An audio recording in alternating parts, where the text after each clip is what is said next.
Hello, everybody. Welcome to another edition of the Inked Up Runner.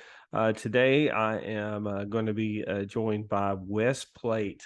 Wes actually had a really big year, I guess you could say. Wes actually ran four 200 milers this year, including the Triple Crown of 200s, that being Tahoe, Bigfoot, and Moab.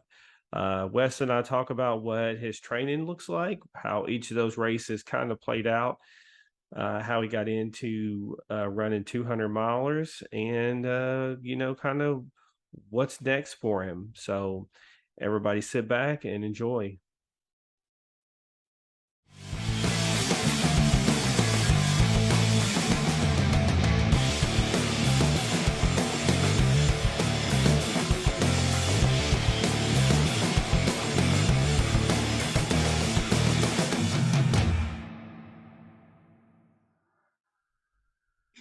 All right, thanks Wes for joining me. I appreciate it. He's flexed around with me a little bit. We had a couple of things scheduled, and I had work, and then I wasn't feeling well, and so we finally got here. So I appreciate you Meant to being. be. So I think in the intro, everybody kind of heard. Wes is, it's you. I've interviewed a lot of people. I don't think I've interviewed somebody at the scope of what he does. Rarely can I use the word 200-mile specialist, but we have one in front of us talking to us today. So I guess before we get into the fact that you ran four 200-mile races in a year, let's get to the point of, where did you start? Did you jump into the ultra scene pretty quick, or did you build up, or what did that look like for you? Well, there definitely was quite a bit of buildup. And I mean, I was a runner when I was young in high school. I did cross country and track. I was actually more of a sprinter, I think, naturally than I was a distance runner. I hated cross country when I was in high school, and at least I hated the running part of it. I loved the camaraderie part of it, but I was not a good distance runner. And then when I got into college, my running output really diminished as my beer input increased, and I just got out of shape, and that kind of lost my fitness. It wasn't until several years later that I was at a job, and a friend of mine had just recently got a Garmin GPS watch, and he was showing me how he would go for a little run and then it would upload his map to this website called Strava. And it was just the right kind of technology thing, that like a sparkly thing that really grabbed my attention. I'm like, oh, that sounds cool. I really like the idea of that. So I went and found myself a GPS watch, and I joined Strava in early 2012. But at the time, I wasn't necessarily in great physical shape. I had actually by that point, I think I'd lost about 70 pounds from when I was at my heaviest.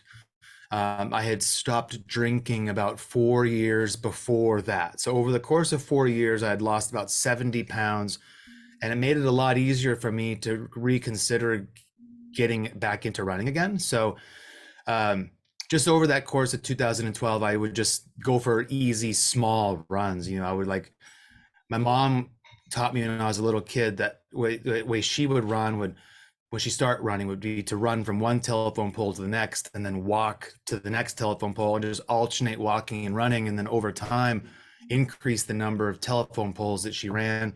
So I started to do that, and over the course of just a year or two, I got to the point where I could easily run or not easily, but I could run a 5K. And so in 2014, I signed up for a couple of 5Ks, and that was fine. I wasn't necessarily looking to do any more than that. But in the summer of 2014, maybe September or something, I accidentally ran 7 miles. I had meant to run 5 miles. I was visiting a town I wasn't familiar with, and I took a wrong turn and ended up going 7. And so a good friend of mine said, hey, if you can run 7 miles, you can run a half marathon. I want to run this half marathon in November of 2014. Would you run it with me? And so that invitation got me into training for my first half marathon. And I think that really changed everything because I really didn't know anything about what I was doing. I think I followed a Hal Higdon half marathon training course, but beyond that, I didn't know about fueling. I didn't know about anything. So I did not eat breakfast the morning of the half marathon. I didn't fuel, of course, during the race in any way. And around mile, whatever, 11 or 12, I just completely ran out of all energy. And to finish that race felt like it took everything within me. It hurt and it sucked. But at the same time, when I crossed the finish line, it was like the biggest feeling of elation that I think I'd perhaps ever felt at that time. I felt so good. And I think that caused me like to sort of chase after that. But the I think the next step in the journey was that once I was fit enough to run a half marathon, that motivated me to join a local workout group. At the time, boot camps were all the rage, and so I went and joined my local boot camp. And there, I met some people who were also runners. So a guy who's still one of my great friends today, Tony, he had run a couple hundred milers up to that point, and so I was just sort of like, wow, 100 Yeah, miles. absolutely. Yeah. So we started to run together, and I started to read magazine articles about ultras. Um, it felt like at that time a number of things happened that felt like the universe was telling me to do something, because I started to meet these people who, for them, ultras were normal. I took a plane trip I had to go to LA for a thing. And normally my rule on an airplane is I don't talk to my neighbor. I just don't. But this day I did talk to my neighbor. I don't know why, but for some reason I started talking to him, and we started talking about running, and he suggested that I read this book called Born to Run. So now I'm just like everybody else out there who got inspired by Born to Run. But is there Oh, another thing about the I think Born to Run also talked about the the tribes in Mexico who would chase down antelope. I think that was part of Born to Run. And there was one of my favorite episodes of This American Life podcast also was about chasing down antelope. So there was this intersection there that I felt like this thing that I had heard, and now I'm reading about it. Yeah, the universe was definitely saying you need to do this. So in October of 2015, I signed up or I signed up earlier, but I ran my first 50K in October of 2015 with people who I had met at the boot camp. So Todd, my friend, ran it. Mike ran it. Tina ran it. We all ran this as our first 50K. And that was sort of, the beginning of my ultra adventure. And similarly to how I didn't understand fueling when I did my first half marathon, I didn't understand hydration for my first ultra. This particular race was an out and back. So about 15 miles out, there was this aid station with a bunch of volunteers. And I had been drinking all kinds of water, but I had not taken in any kind of salt. So when I got to the aid station, my legs started to cramp up. And the volunteers asked me, how are you doing on salt? And I was like, what are you talking about? They gave me like a little Ziploc bag of electrolyte pills, basically. And so for the next half of the race, I was popping those things, trying to get ahead. But it was a pretty painful second half of the race. But I finished it, and again had this like great feeling of, oh my God, I accomplished one of the most difficult things. I am now an ultra marathon runner. And I think at that point, again, I was thinking there probably isn't anything beyond this. I've done the thing that I set out to do. But the story of just about every ultra marathon runner is pretty quickly you start thinking about, oh, well, what if I went a little bit further? And I think part of that was that my friend Tina, who ran that 50K, she was really ambitious, because I think it was either the next weekend or 2 weekends later. It was very shortly after that. After running her first 50K, she ran her first 100K. And so she asked me to be one of her pacers. And so I ended up pacing her through the night, a really dramatic night that was stormy and rainy, and river crossings were completely treacherous. And at that event, I ended up with her. I was pacing her, and because I was so lucid, there were a couple other runners who joined us. And so I became sort of their leader as well. And those other two runners were running a different distance. They were running 120 miles. And the the amount of exhaustion and pain that I could see on their faces uh, was interesting to me. I'm like, oh my God, I wanna feel what they're feeling. They're feeling something special. And so, you think about things that happen, like if I hadn't have paced her at that run, I wouldn't have met them, the 120-mile runners. I mean, it would have changed my trajectory. So something about it was just what I needed. And it really inspired me to want to go after harder things.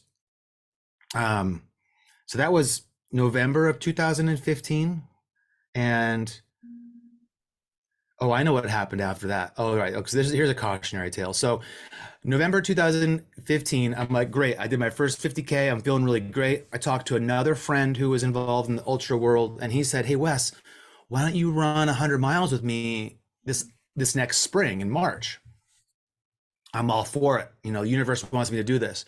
So I didn't know what to do though. I thought I should probably hire a coach. So I talked to a friend who had run hundreds, and she recommended a guy that she had used as a coach. And I started talking to him, and he started giving me running workouts, but he was giving me 7 days a week running workouts.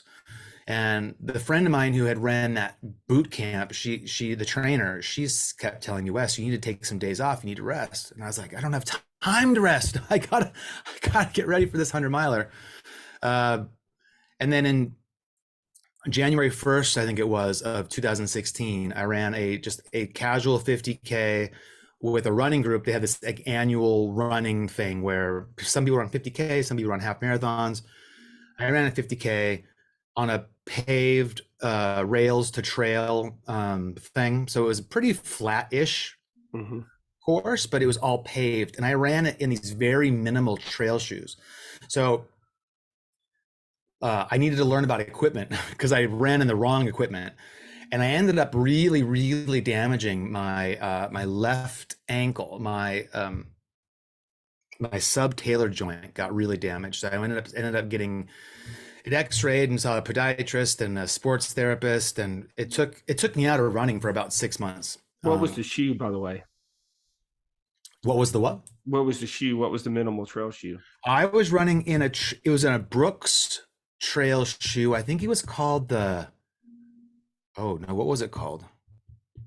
Wasn't the Something Cascade? grit? It wasn't the Cascade. The Cascadia is not. It's not minimal though. I don't It think. wasn't the Cascadia. No, I ended up running in the Cascadia later. That was a much more substantial shoe that had some cushion. This was I think it was called the Pure Grit. I think is what it was called. It was Mm. pretty minimal. I kind of liked the way it felt, and it was really lightweight, but it was the wrong choice to be running on asphalt for 50K. Uh, Anyway, so that particular thing took me out. I got injured trying to go too hard, not resting, using the wrong equipment. And so it wasn't until 2017 or I guess later in 2016, I think I was getting back into running again. But in 2017, is when I ran my first 50K. Or I'm sorry, 50 miler. So 50 miles in 2017.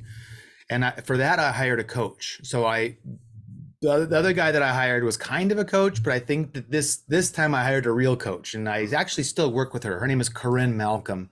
She's a Yep, I've heard tremendous of her. athlete. Yes, yes, yes. I've heard of Korean. Yeah. Yeah, she's really great.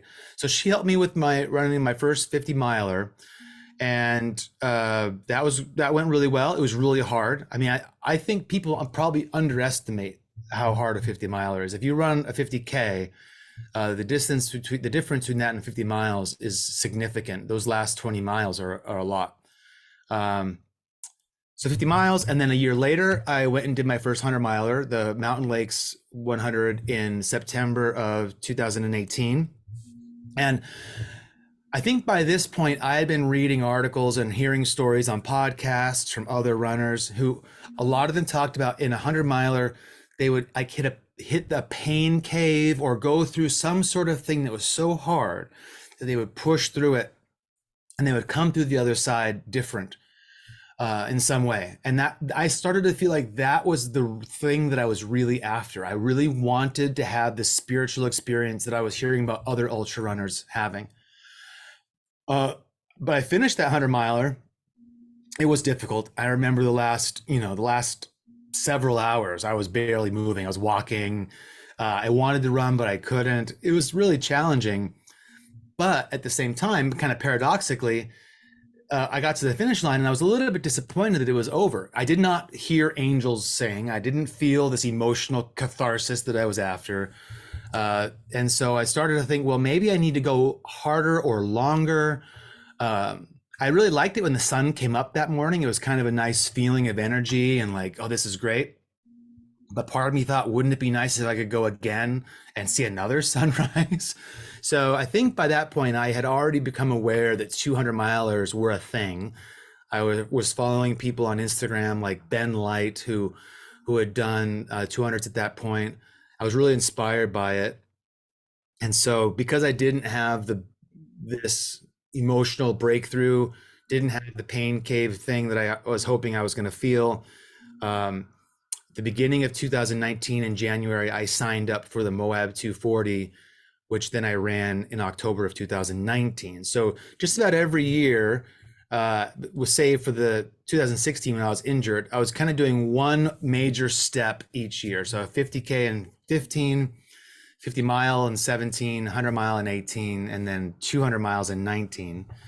And um, boy, I really fell in love with the 200-mile distance. And we had done a lot of my coach and I had worked really hard to get me ready for it. I felt like I was pretty ready for Moab when I started. We had done some really great training runs, including I'd done a 2-day 75-mile solo training run on the Pacific Crest Trail up here in Washington. And so that got me ready for, just being completely alone in the middle of nowhere for hours on end. Even I practiced sleeping on the trail during that run.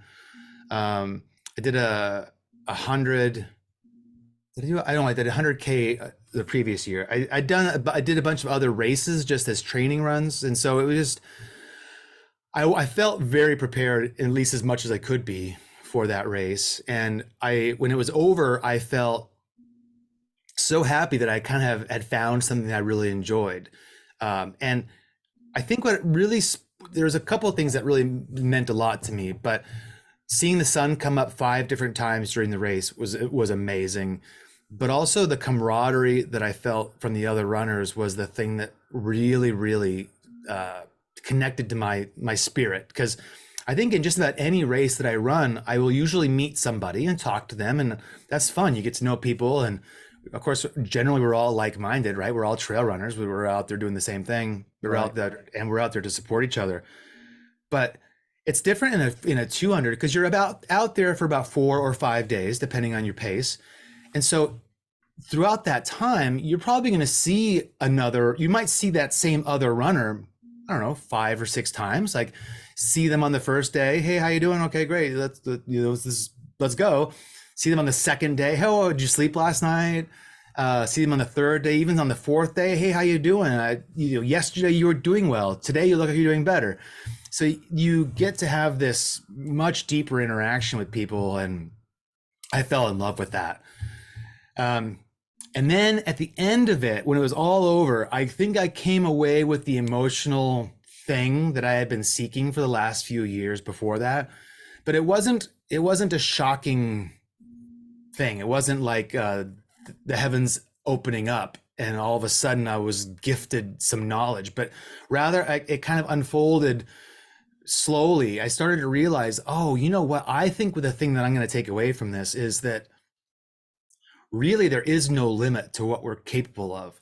That as long as we're able to stay healthy and stay uninjured, through good training or a good hydration and good fueling, like there is no limit. Where our bodies are capable of so much. Because when I did Moab, I ended up getting injured at around mile 120. There was this really steep climb.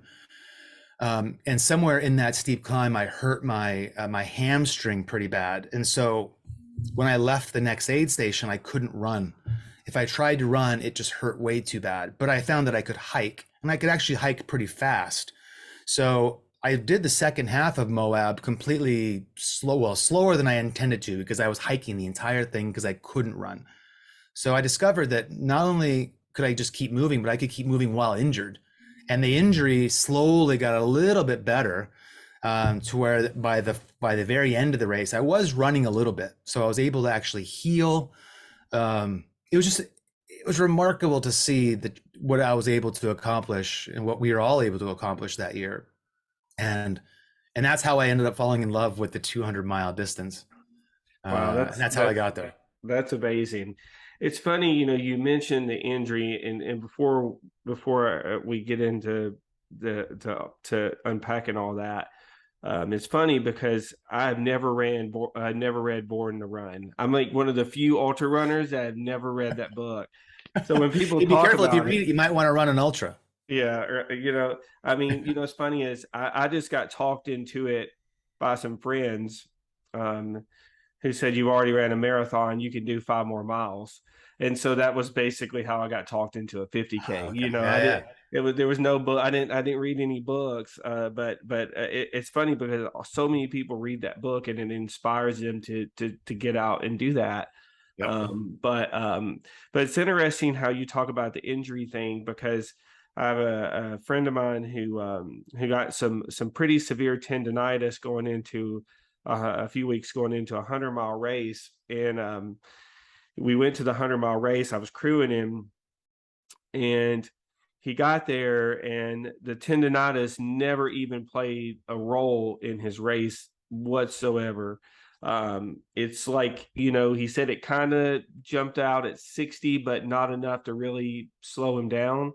I think unfortunately for him, he ended up taking in too many electrolytes and got so sick that it slowed him down and he missed the time at 75. But it's just ironic though when you talk about physical injuries, right? Like the tendonitis when my friend Garrett had, how you're able to push through stuff like that and it becomes a non-issue and you're able That's just right. to keep going.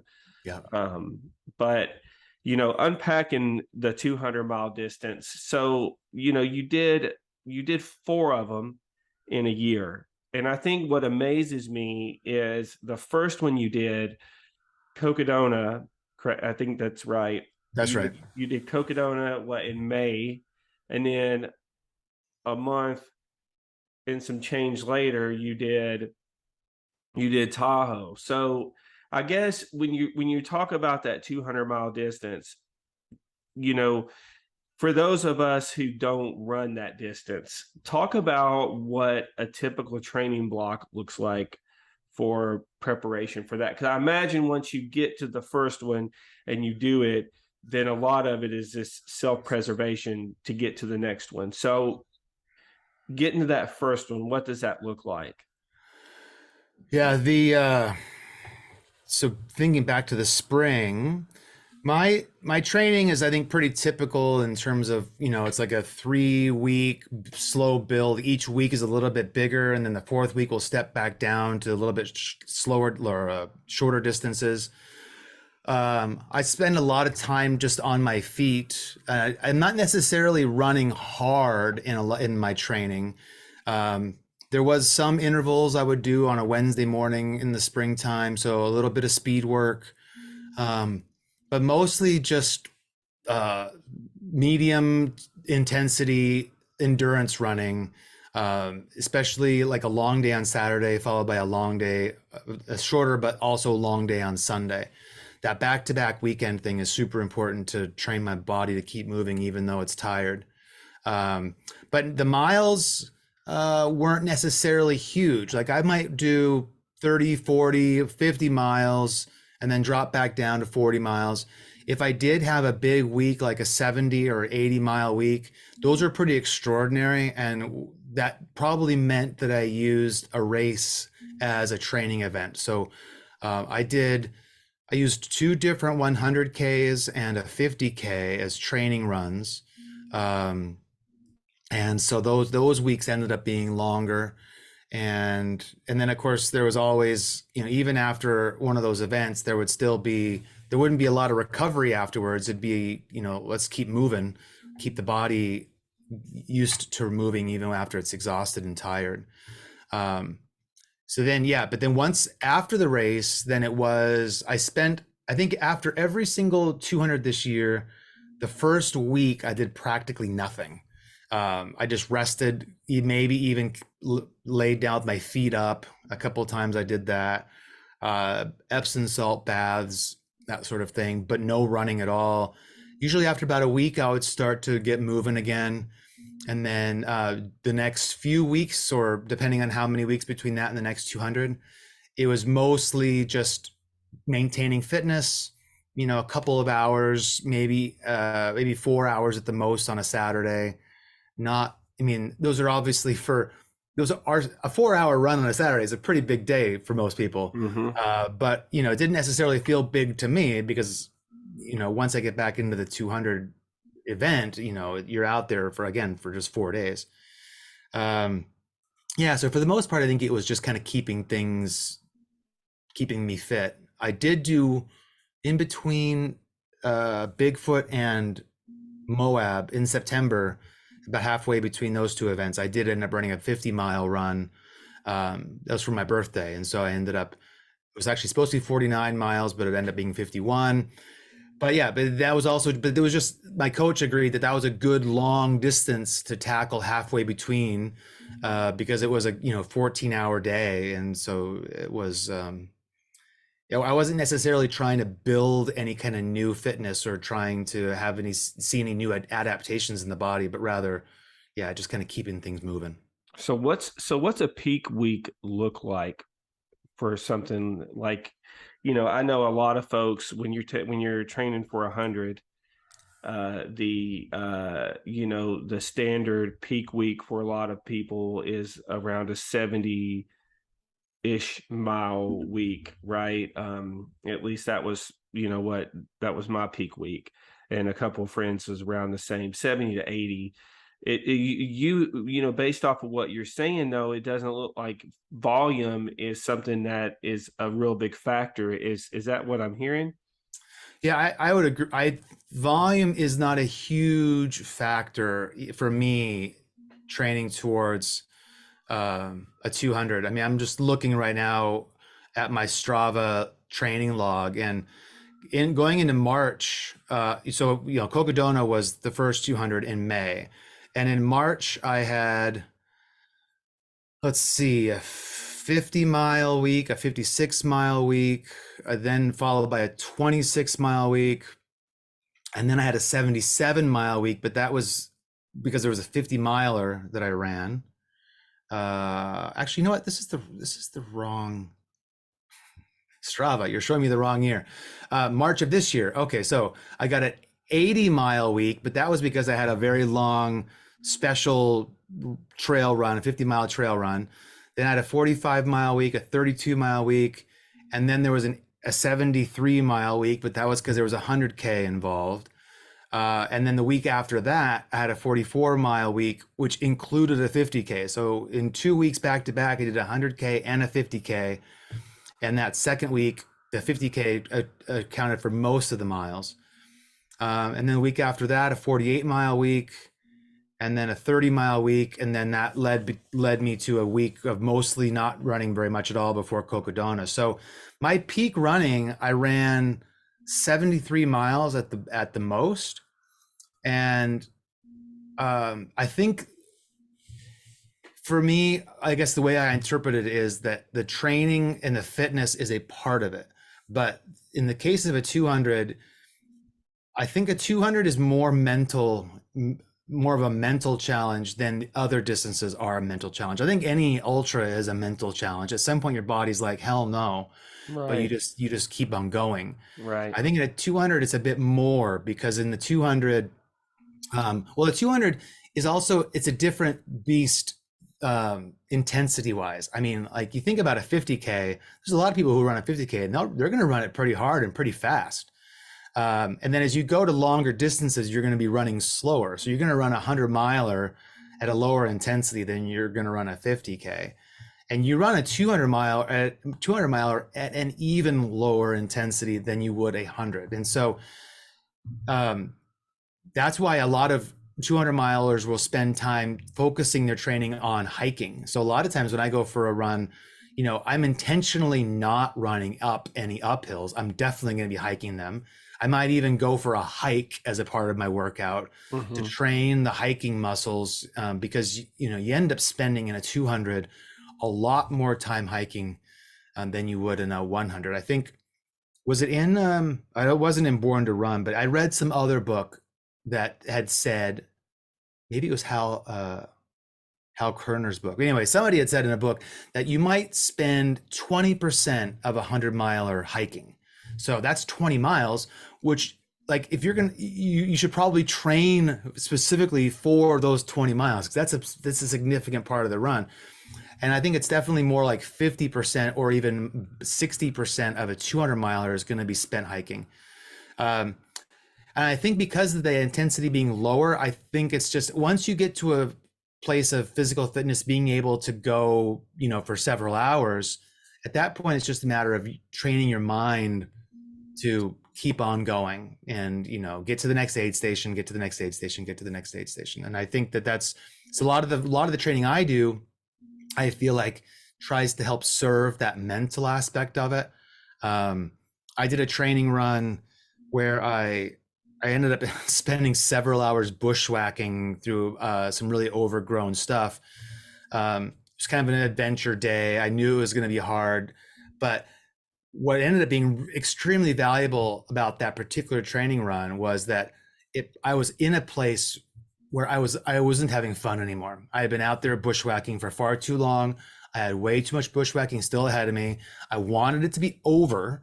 I was sick of it.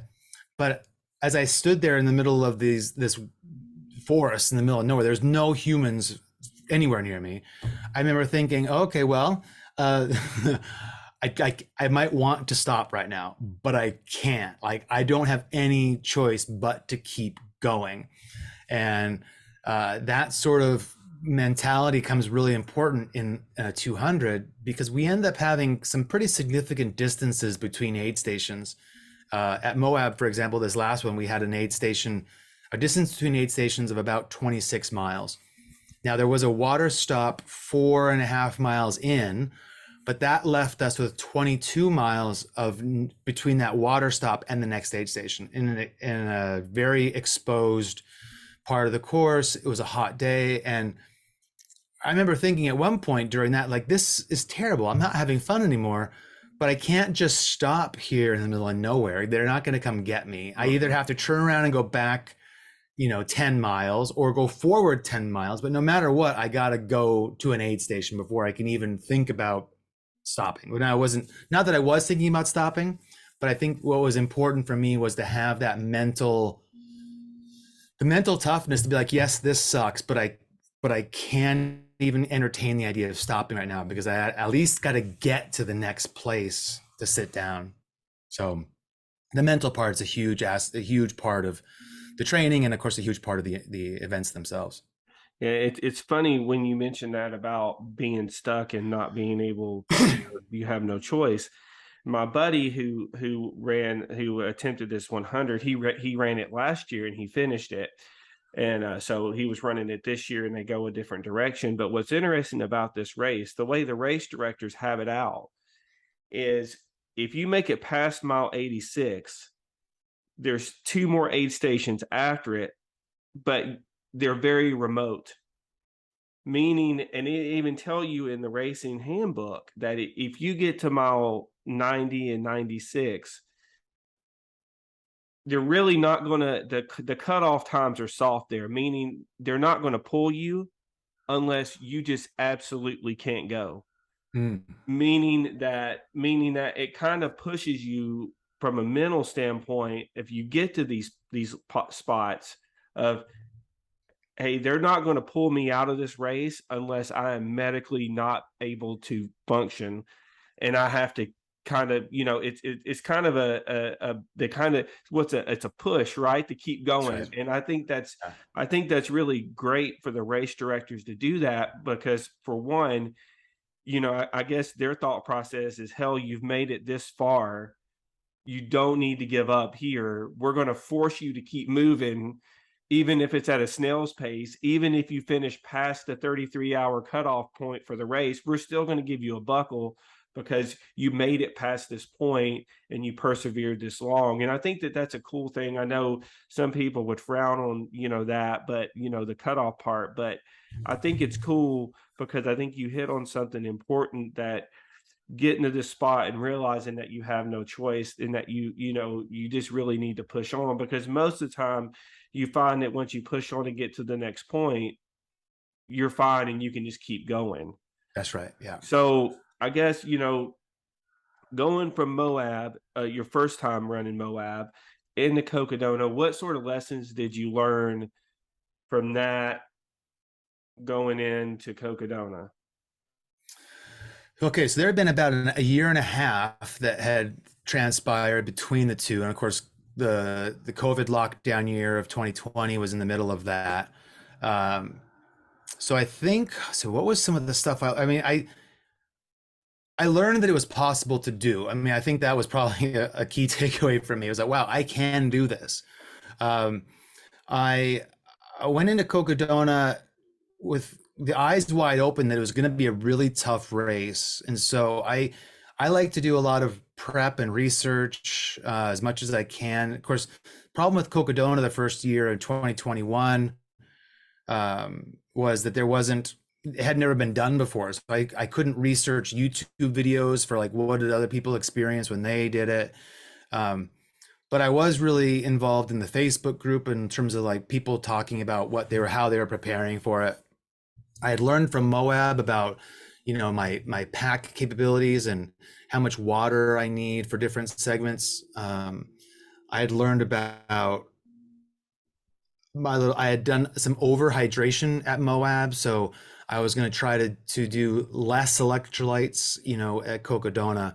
But Cocodona the first year, I ended up doing pretty well because it was a hot year, and there were some really long segments between stations without water, and so I learned to carry a lot of water with me, or I knew ahead of time that I needed to carry a lot of water. I carried 6 liters of water between two different aid stations where there was this very long section of hot exposure, and that saved me. And that was a section where a lot of other people ended up having problems and they DNF'd. But yeah, I think my biggest learning from that first time doing Moab was that I was capable of it. And so that was huge for me because that gave me the confidence to go to Cocodona and, feel like a confidence like, oh yeah, I think I can finish this. I think this is going to be doable. I think that's a bit for me, that's more helpful, I guess, than going into a race like, oh, I hope I can do it. I don't know. Right, absolutely. I, I don't, I don't think I necessarily go in with the expectation that I'm going to finish. I mean, I think I slightly expect that I'm going to finish, but I also know that things could go wrong. I mean, I think that is also something that I've learned throughout this, especially this year doing 4 200s in a year, is that with even so I did Cocodona in 2021. I finished that, and that gave me even more confidence. So now I'd finished 2 200s. I was feeling pretty confident. So this year I went into the idea of doing 4, kind of thinking, I can probably do this. So I kind of expected it, but at the same time, I do respect the distance and I respect these crazy difficult courses enough to know that nothing is really guaranteed. Because even though no matter what you do to prepare, you don't know what it's actually going to be like. At a race like Tahoe, we had one kind of weather forecast heading into it, but the weather ended up being a lot different than we expected. I think it ended up being a lot nicer, cooler than we expected. We had a surprise snowstorm, which I think happens a lot at Tahoe. At Bigfoot, we expected in the past at Bigfoot, it has been really, really hot. We ended up having pretty decent weather. Um, at Moab, I ended up having some rain, which was kind of new for me to have during a 200. But anyway, you need to be prepared for all these things, but you never know what things are going to happen. And so, yeah, I guess I just feel like the confidence that I got, especially this year, each successive finish gave me even more and more confidence. But But I think part of what I wanted to get to was that at Tahoe, I was feeling pretty confident going into Tahoe, but it and also because I think Tahoe is not considered to be the hardest course. I mean, all of these races are difficult. I don't want to downplay the difficulty of any of them. They're all extremely hard. But among the destination trail triple crown races of Bigfoot, Moab, and Tahoe, it's generally believed that Bigfoot's the hardest, and then the easier ones are Tahoe and Moab, depending on what you're good at. Tahoe is the shortest of them, being only 200 and I think for me it ended up being just over 200 miles. Um, but Tahoe was the most difficult for me to finish, and it is the one that I almost thought about DNFing. I almost quit that race, and that was just due to some respiratory issues that a lot of us runners were having. It was really cold in the mornings and at night, and there was a lot of dust and pollen in the air. And there's something about that combination of things led to significant mucus collection in my lungs, and it really degraded my ability to get oxygen. And so whenever I was climbing, well, after mile 65, after I had had a good day and a half for all this to accumulate in me, once I started to try to climb uphill, I just had no energy. So I would just like take a couple steps and then stop and wheeze and just like question myself, like, what is happening? What is going on? How am I possibly going to finish this race? And I managed to get myself to the mile 88 station. And at that point, there was just a lot of people sitting around struggling. A lot of them had already dropped from the race. And I talked to the medical guy and said, hey, this is what I'm experiencing. This is what I'm struggling with. And he gave me some suggestions. He told me to take a nap. He thought that would help me. Also get more calories in me, because once my body starts thinking it doesn't have any energy, it would be more helpful if I actually had calories on board ready to be spent. So I needed to eat more. And then also just some positive thinking, I think, was also suggested too. Like, you know what, listen, you can't let yourself get down. And so I left that aid station. I took a small trail nap. But then as soon as I tried to go uphill again, I was again hitting this wall. I turned around and started to walk back towards the aid station because I was just about to give up. And some other runner went by and they're like, hey man, just, I know it sucks, but just move forward. Don't go back. And I just needed that. So anyway, I managed to get from that mile 88 station out of there. Eventually I made it my way to the mile 100 aid station, which is where my crew was and where I was planning to sleep. And anyway, I took a 2 hour or 3 hour nap there. I can't remember. I slept, but because I laid down and slept, my lungs were able to clear themselves. So when I woke up from that nap, I was just a coughing mess, just all kinds of crap coming out. But I cleared my lungs, had something to eat, and then left that aid station feeling great until a little while, like maybe 80 or 20 or 30 miles later, I was kind of back to having this problem again. But in any case, there's a lot more to that race that sucked. But so you never know when you're going to really have a tough struggle, I guess is kind of what I'm getting to. But So that so was a it rough sounds one. so it sounds like, Cocodona this year went pretty well for you. Is that fairly This accurate to year, say? Cocodona went really well. I had learned from the previous 2 years that I needed to rethink my sleep strategy. So I think when I did Moab the first year, I had an idea of sleeping whenever I think my strategy was sleep when I was tired. I think that was my idea. In hindsight, not the best strategy. I kind of continued with that strategy at Cocodona the first time, and I didn't actually really sleep until the third night, mile 180. I think I had a couple of smattering of naps. And so up until mile 180, I had slept a total of maybe 45 minutes or something. It wasn't very much.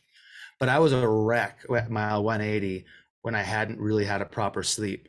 So that was an education for me. So when I went back to Cocodona the second time, so the beginning of this year, the 4 races this year, I had an idea that I was going to try to be much more proactive about my sleep. I was going to sleep earlier and I was going to sleep more often. So at mile 60 something, I laid down for, I think, an hour at Cocodona, had a rest. And that made me feel great when I left. And then I slept again. I guess it was the next night, night two, I slept for another hour, an hour and a half. And I found that having those sleeps, like I'm planning to sleep whether I'm tired or not, because it will help me bank that for later. That proved to me to be totally a successful strategy at Cocodona. I've ended up feeling great going into day three. At mile 180, I was feeling a lot better than I did at Cocodona the first time. And it made that last part of the race much, much better. So then I followed the same strategy when I got to the next race in the series this year, which was, I guess, Tahoe in It was June. Tahoe, yeah, Tahoe. I I wasn't really ready to sleep at mile 50. The way that Tahoe was set up this year for us, it was an out and back, because the normal loop course was damaged in the previous year from a fire.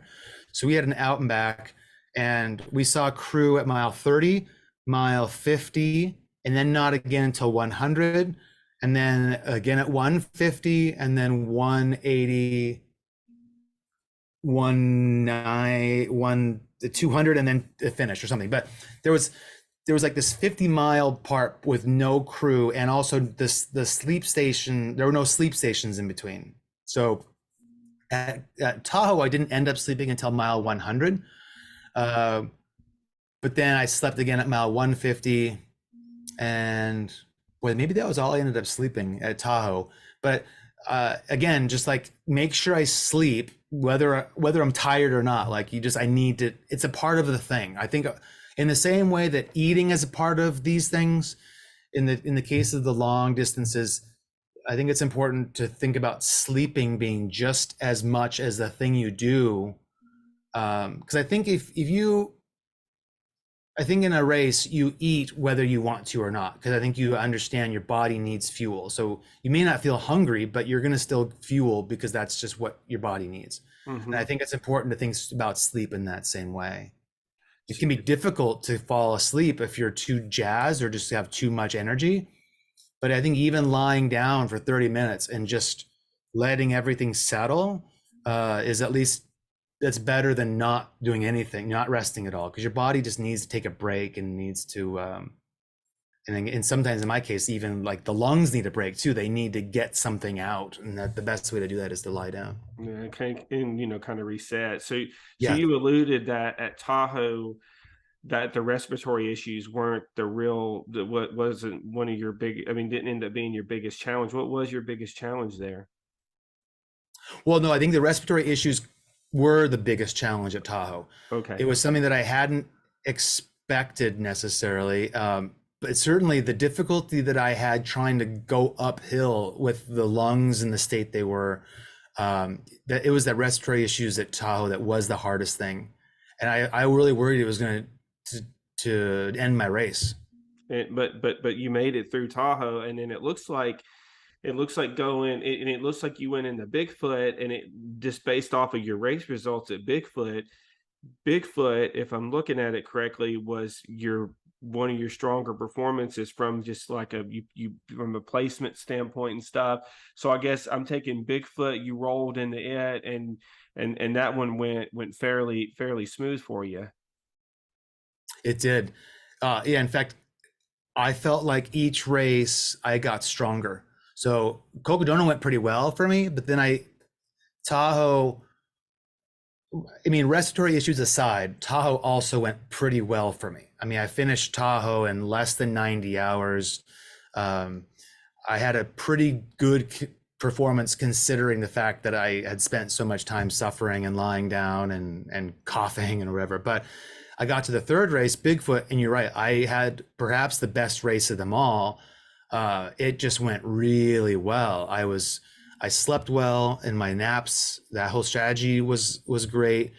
I think I got enough calories at the aid station so that I was moving well.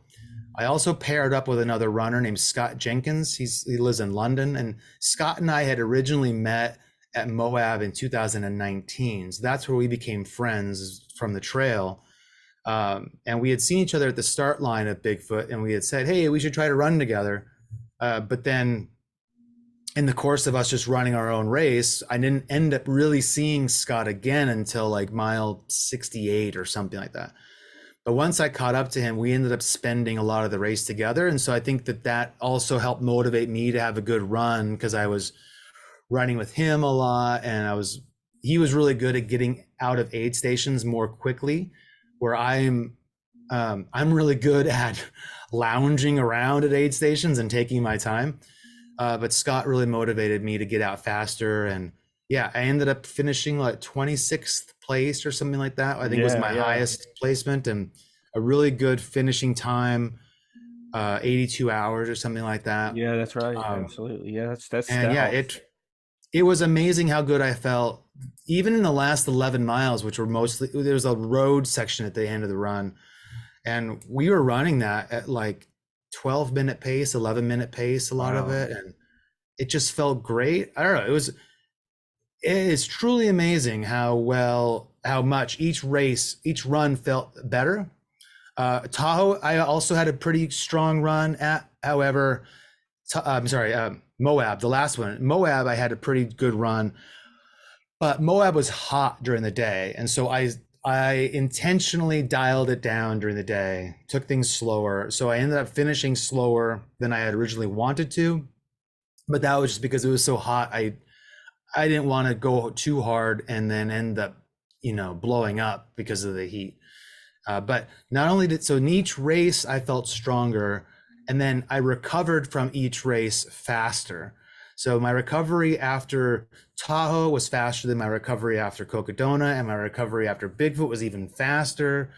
My body just started to get into a mode of wanting to get out running again and feeling better. My blisters and everything just seemed to go away more quickly. Everything felt better faster. So it's a remarkable thing to sort of witness my body doing over the year. That's crazy. And that how listening to you, how well you were recovering from race to race. And I guess, and I have to ask because I would be remiss not to ask, how much pressure did you feel going in to Moab after finishing the 2 of the 3 of the Triple Crown, knowing you were 1 away, but then at the same time knowing what lied ahead because of just the 200 miles is just a crazy distance, but, like, did you feel, like, any extra bit of pressure going into that to kinda seal off the Triple Crown?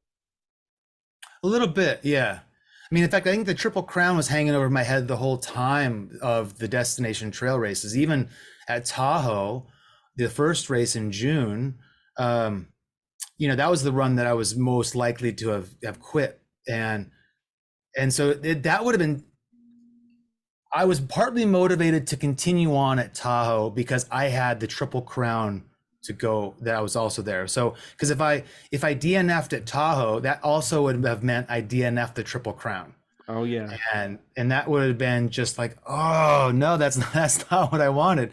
So having that additional carrot of this overarching goal helped motivate me at Tahoe. At Moab, I did feel that because at Moab, it's like, okay, well, nothing's guaranteed. This is I'm embarking on a really difficult journey of 240 miles in the desert. I'm feeling good. Everything is pointing towards success. I've had a great year, but because nothing is for sure.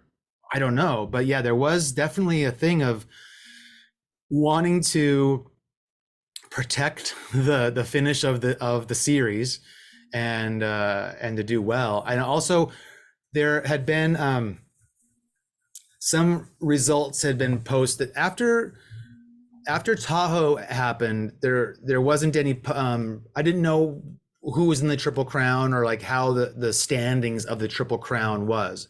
But after the second race, after Bigfoot, they did post the standings of the people. I think there was like 20 people remaining in the Triple Crown, and I was seventh in the standings.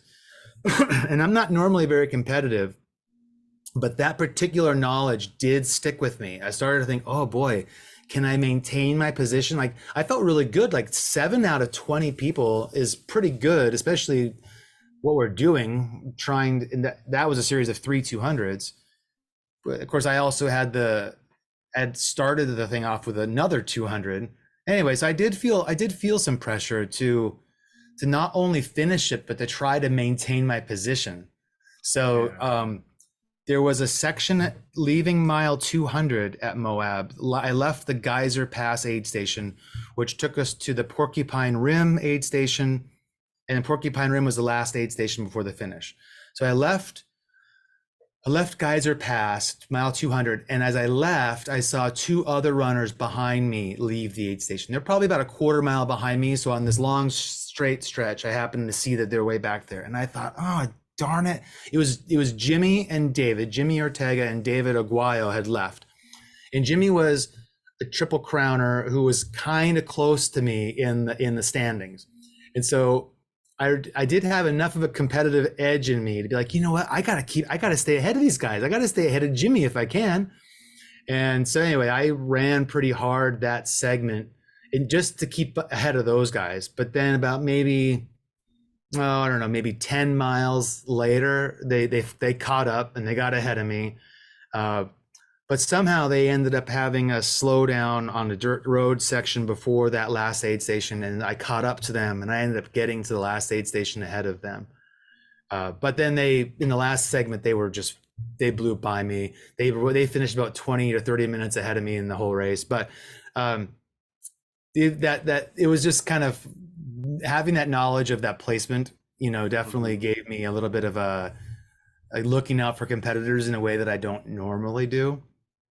But also we have so much camaraderie that by Moab, a lot of us Triple Crown runners have now met each other. We all know each other, and we've spent a lot of time on the trail together. So that was another thing that was really special. I mentioned earlier about how much I love 200s because of the camaraderie, and it's even amplified even more when you end up at this, multiple races with these people in that same condition. So I have some of my closest friends I consider right now are the people who I spend time with on the trail in these races. That's awesome. So a few more questions. I could ask you a bazillion, but it'd be the longest interview in creation if I wanted to ask everything I wanted to ask. It's like a Peter Mortimer was the same way. I interviewed Peter, and Peter's ran, gosh, just about every hard damn race in the world. It seems like. But anyway, so how much crew are you taking to something? Like, do you feel like a crew for a 200-mile race is going to be bigger than a crew that you would need for 100 miles, or do you feel like it's about the same? I think the size of the crew is the same. The demands on the crew is a lot bigger. A crew, somebody crewing you for a 100 miler, you're asking them to take a day and a half or 2 days out of their life. To crew a 200 miler, they're actively crewing you for 4 or 5 days, plus the time to get to the place and back. So you're really asking somebody for a week out of their life. Um, I'm a big fan of having a crew, and so I've had a crew at every 200, and I had the same crew at 3 of the 4 races this year. My partner Leah has been at every race, and then her sister was at 3 of the races, and then at Tahoe, my daughter joined Leah as our crew. So I had a crew of 2 people at all 4 races.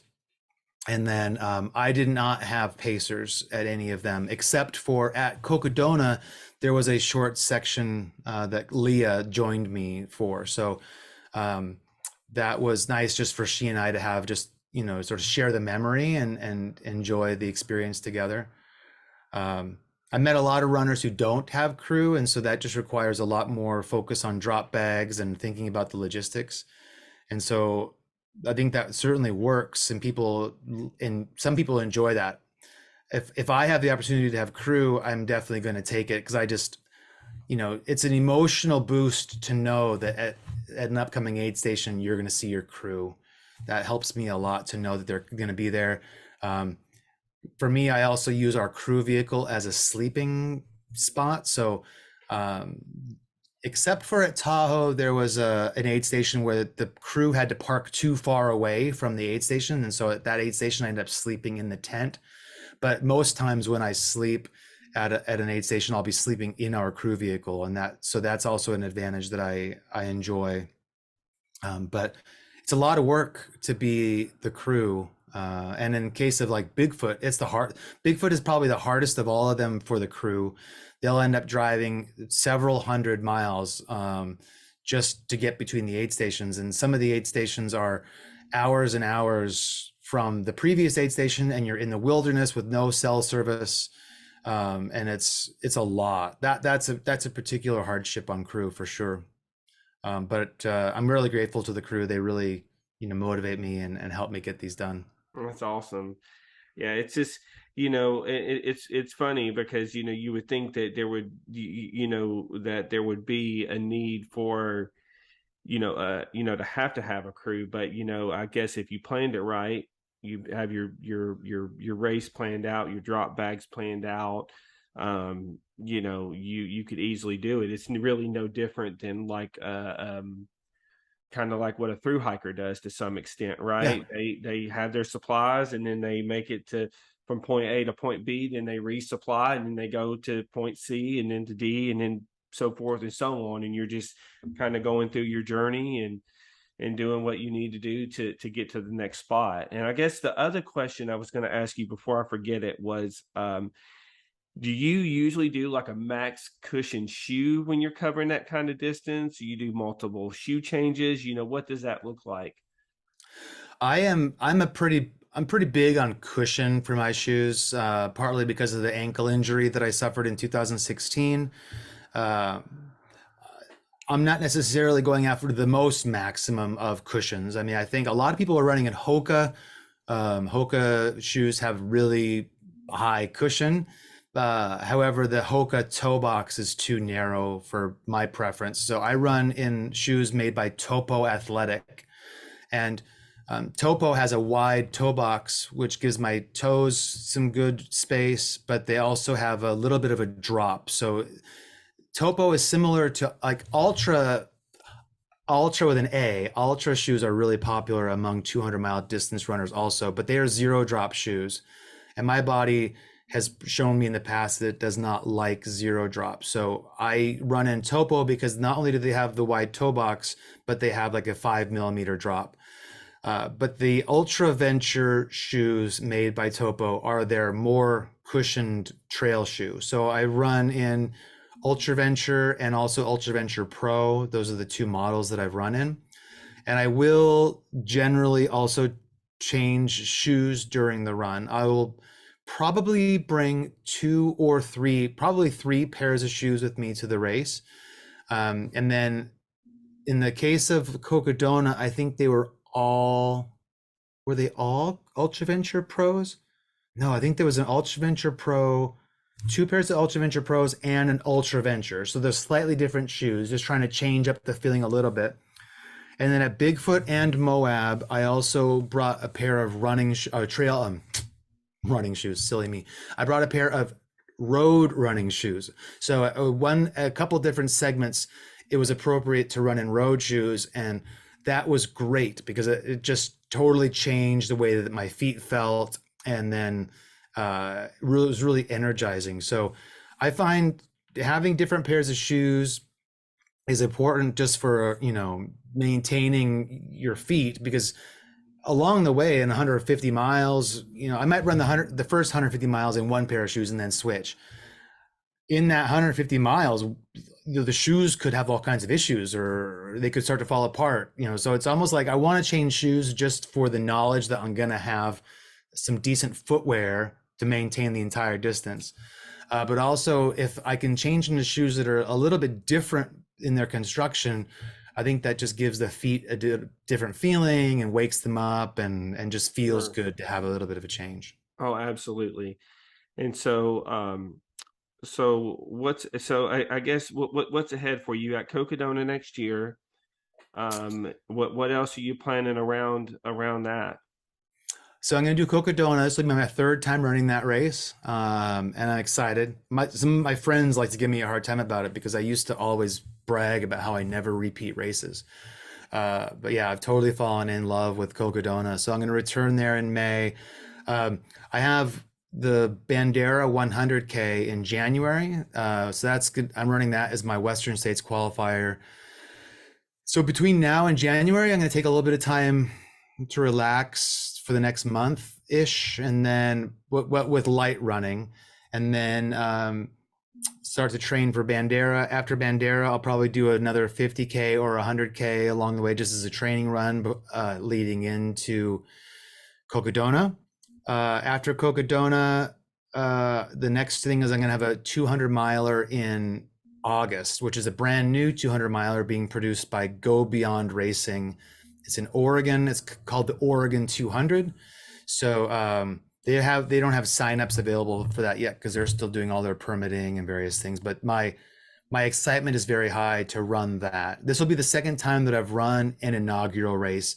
The first time I ran an inaugural was the inaugural Cocodona, Hmm. and that was also really fun. It was fun to be a part of the first year of something. That's the race is going to have problems, and so it's kind of fun to be a part of it and see what problems they have, and just be there to help them sort of beta test the race. So I'm going to do two 200s next year, and then I'm going to run. I'm going to run a. I'm organizing a 100-mile run with some friends just for fun. So I'm going to do my own course that I'm developing, and then yeah. Besides that, I think some 100Ks, 50Ks just for fun to fill things out. It's not going to be quite as big a year as this one. I don't think I want to do four 200s in a single year, at least not anytime soon. It's a big commitment. It's a Well, huge time commitment. it's It's huge. extremely expensive. So yeah, I'm going to hold off on that for a while. It's huge, and I think you've earned some time off, and and I guess for those that don't know, you're on the West Coast, right? That's right. Yeah, you should come out here on the east here, 'cause I'm in Tennessee, and there's a race that Last puts on. I don't know if you've heard of it. It's called the last annual Vol State. Oh yeah, And yeah, oh yeah, yeah. you want to talk about a race that kicks your butt? That race right there, running across the roads of Tennessee, over 300 miles, man. I've had the opportunity to I got to interview the guy who broke the record, Bob Hearn, and man, just listening to his story, it was funny because you talked about looking for the euphoria, right, of running, right, and he talks about in my interview about kind of hitting this transcendent type level Okay. of running Yeah. during that race, Love it. but that one, you want to talk about a journey. That's a journey race. And then of course, there's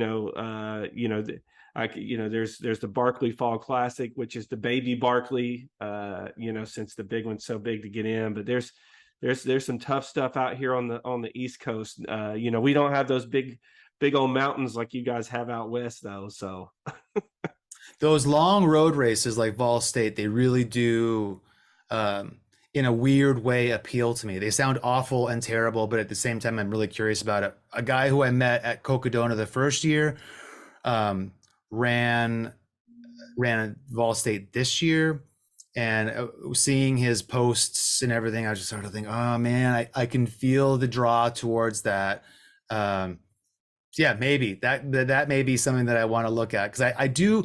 One of the things that's so fun about these kinds of races, and I think that these road races that you're talking about are in this vein, is just traveling across, some space and getting intimate with the land, and also seeing little towns along the way, and getting to even witness people as you're running past them. I'm drawn to that. I find that I really enjoy running because it puts me into a place where I get in contact with nature in a way that I feel is really special. Where I remember, before I became a runner, I would sometimes go on a road trip or something, and like we drove to the Grand Canyon, and we parked, we stood on the edge, we looked at it, we're like, okay, yeah, cool. I didn't feel any connection to it because I didn't actually get into it. But now these days, I go off and I'd run an adventure, and I'm there touching the earth with my shoed feet, granted, but still I'm there in the environment, and I feel like nature and I are able to commune and have a connection that is special. And so I understand the places that I run in a way that feels really primal and spiritual. Um, and I like that connection. I like feeling an understanding with a place. And Cocodona is great because you end up going from town to town in that way, where you start to feel a journey across the landscape, and I get to have that feeling of being in touch with the place. And it's really become a real meaningful thing for me as I journey all these different places, is seeing what nature has for me to explore and enjoy, and then become a part of it and have it become a part of me. Oh, that's I totally can understand that. Like being out there in nature, it's just like I'm fortunate because we're close to the Smoky Mountains and getting to be up there and seeing there's certain places up there that that are just magical, like Mount Yeah, I bet. LeConte and stuff like that. But like just going back to Vol State, is I think the neat thing about that race is they have the screwed and the unscrewed version, and with the screwed version, even though you don't have a crew, it's the one race that I guess it's okay to not have a crew because you can stop and get a hotel along the way, or there's convenience stores, there's Walmarts, there's drugstores, there's whatever else you might need. But but then in the same respect, I know a lot of people like having that crew, like having that familiar person there, don't want to have to worry about getting a hotel, even though I hear a lot of people do end up getting hotels. But anyway, it's a neat experience. I always, anytime I talk to West Coast people, I'm like, you got to come out to the East Coast. What's funny is Jeff Browning's like, I'm out here all the time. I know about your East Coast running, because he runs Blood Rock, and he's all over the place. And Peter Mortimer actually ran Big Barkley. He was like, yeah, I'm the famous guy that forgot their bib and had to turn around and go back. And I'm like, he's like, man, I'm trying to get Laz to let me back in. But anyway, man, I really appreciate it. And it's been a great time talking to you today, and hearing about this, hearing what it's like to run 200 milers in a year, and listening about the preparation and the mindset and everything is it's been truly enjoyable. Yeah, thanks for having me on. I really appreciate it. All right, guys, that's it for this week's episode. As always, there'll be a video and audio version. And until the next time, we'll see you on the trail.